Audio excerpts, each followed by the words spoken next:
இந்த earthல இருக்கின்ற பீப்புளுக்கு ஜீசஸ் டீச் பண்றாரு, ரிப்பன், மனம் திரும்புங்கள். எல்லாம் சார் ரிப்பன், மனம் திரும்புங்கள். என்ன மனம் திரும்புங்க? நீங்க பீடியை விடுங்க, சுருட்டை விடுங்க சொல்ல அவரு. நீங்க சாராயத்தை விட்டுருங்க, நீங்க சினிமா விட்டுருங்க அதை சொல்ல. சோ அதெல்லாம் விடுறதுக்கு இயேசு சொல்ல, அதெல்லாம் விடுவதற்காக இயேசுநாதர் சொல்ல வேண்டிய அவசியமே இல்லை. இது சொல்ற இயேசுநாதர் வரணுமா?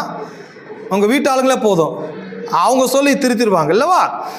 பட் இயேசு ரிப்பென்ட் சொன்னது எதுக்காக? மனம் திரும்புங்கன்னு சொன்னது எதுக்காக? இதை விடுங்க அதை விடுங்கன்னு சொல்றதுக்காக வரல அவர் வந்தது பரலோக ராஜ்யத்தின் கலாச்சாரத்தை கடைபிடிங்கள், பரலோக ராஜ்யத்தின் பொருளாதார கொள்கைகளை கடைபிடிங்கள், பரலோக ராஜ்யத்தினுடைய எஜுகேஷனல் சிஸ்டத்தை கடைபிடிங்கள், பரலோக ராஜ்யத்தினுடைய ரூல்ஸ், பரலோக ராஜ்யத்தினுடைய லாஸ், பரலோக ராஜ்யத்தினுடைய அந்த ஆக்ஷன்ஸ் என்னன்றதை கவனித்து அதை நாடு